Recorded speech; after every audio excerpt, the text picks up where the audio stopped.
This week in Destiny just dropped for July 13th, 2023. Today we got a bunch to go over: the Bungee Day Giving Festival, including some rewards you can earn, mid-season previews with Crucible updates, the Wither Horde ornament winner from last week, Catalyst info for the Wicked implement, and Solstice returning next week. Welcome Guardians, let's jump right into this information.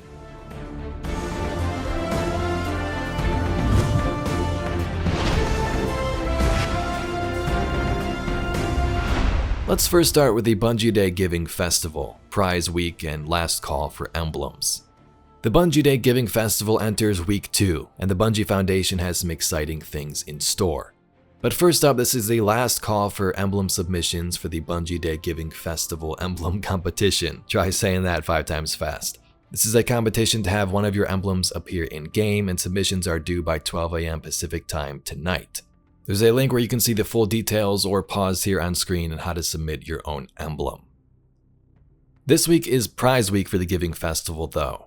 Any donation minimum of $1 USD received from 7/13 until 7/14 will receive an entry to win today's prize. Each day will have a new prize to earn, and you can see the full schedule here. Signed Lightfall Collector's Edition starting today. Then next days you got Destiny Plush Bundle, Drifter Collectible Bundle, Lord Shack Statue, Varric Statue, Witch Queen Statue, and Sony PlayStation Game Code Bundle. Each day that you enter, you will also receive an additional entry into the Grand Prize drawing, meaning you can earn a maximum of 7 entries for this Grand Prize: a signed Lightfall Collector's Edition, signed Final Shape Collector's Edition, a copy of the Final Shape Deluxe Edition, and a PlayStation Game Code Bundle. So get out there, donate for a good cause, and maybe you'll get some goodies along the way.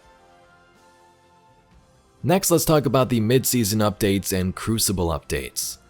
Bungie forgot to add these 2 patch notes a couple of days ago, so they fixed a few out-of-bounds spots in various PvP maps, and for Whisper of Chains, reduced damage reduction in PvP from 15% to 5%. The big title here first is respawning changes. Bungie made a number of adjustments to control and clash respawn logic. All Crucible respawn points are evaluated on a number of factors: proximity and sightline to enemy players and owned objectives, as well as proximity to friendly players and owned objectives. Previously in Control and many other objective-based modes, it very strongly weighted friendly objectives good and enemy sightline/proximity bad, with the goal of helping players get back into the action quicker on some of the larger maps and reduce the "I usually spawn in the backfield" feeling in clash-style modes. We reduce the importance of friendly objectives and enemy sightlines and increase the importance of friendly players. Ideally, players would spawn near other friendly players, but safely.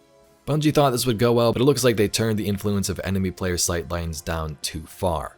This causes some issues where players have reported spawning in the middle of a firefight, and spawn trapping seems to be easier on some of these maps. This also led to a sharp increase in the number of matches ending in a mercy.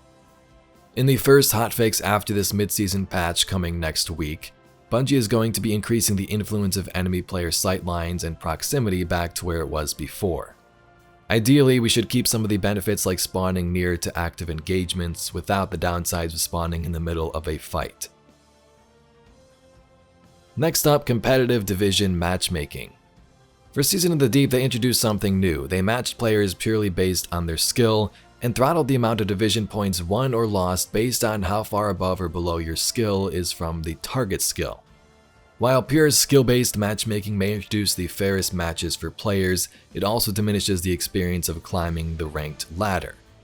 Thus, in Season 21, competitive 3v3 matchmaking rating (MMR) is calculated based on both rank and skill, with the goal being to improve the ladder climbing experience while maintaining competitive integrity and match fairness.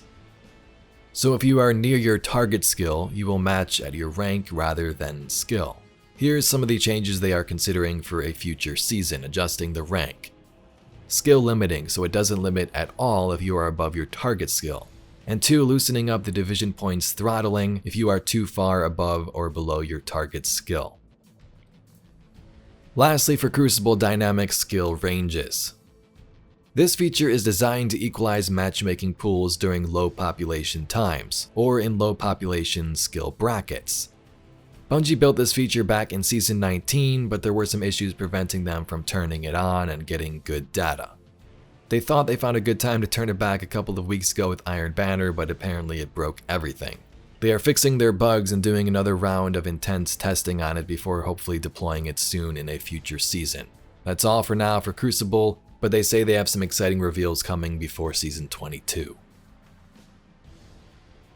In the last couple of weeks, you were able to vote in a Wither Horde ornament. This is the winner if any of you are interested in viewing that.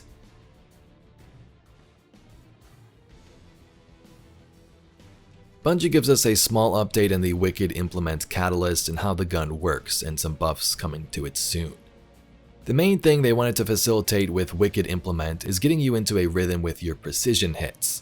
Refilling the magazine when collecting a shard accomplishes that, letting you continue aiming down sights to chain precision damage. But adding mag overflow with the catalyst lets you extend that even further, especially when picking off red bars in between damaging stronger targets and collecting the shards when they return to you. Being able to potentially slow targets with a primary weapon in PvP neutral game is already kind of spicy, which is why they tuned the perk so a single target would either be dead or close to it by the time you start slowing them. The perk works with any stasis shard though, so if you're running a stasis subclass, you'll rarely have to reload. Bungie has also heard feedback on the base weapon, and it seems they already have a few buffs on the way. And lastly, the Solstice event returns next week. Every year we get together and celebrate our achievements, what civilization will become, and how we will get there. After chatting with our favorite grandma Eva Levante, you will head on over to the EAZ, the European Aerial Zone, and fight against waves of enemies to earn rewards and silver leaves. That's the basic overview.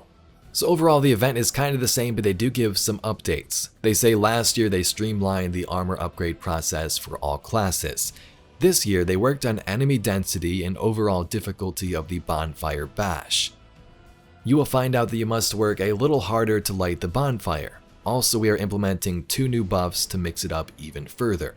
First, Firebound. This buff is only available in Bonfire Bash, and when you're close to a fire team member, gain increased recovery and super regeneration. And then, Flare. This buff is available in Bonfire Bash and Vanguard Ops. Rapidly defeat combatants to unleash waves of paracausal fire around you, dealing damage to nearby combatants. During Solstice, you can chase down a desired roll on your armor. Upgrading your Solstice armor requires finding and spending silver leaves, silver ash, and kindling, and here's how you get those.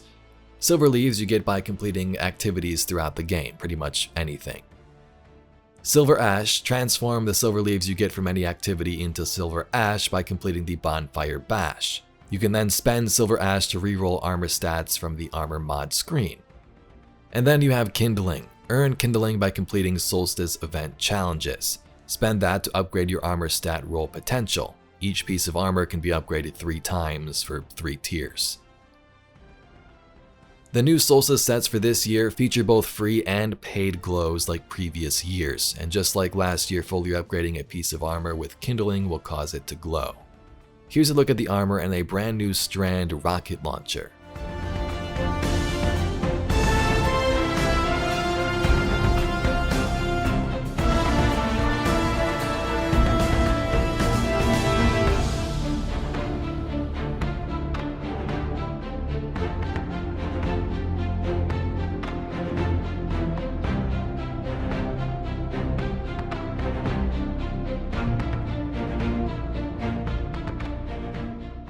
So there you have it, Guardians, the bulk of the information from this week in Destiny for July 13th.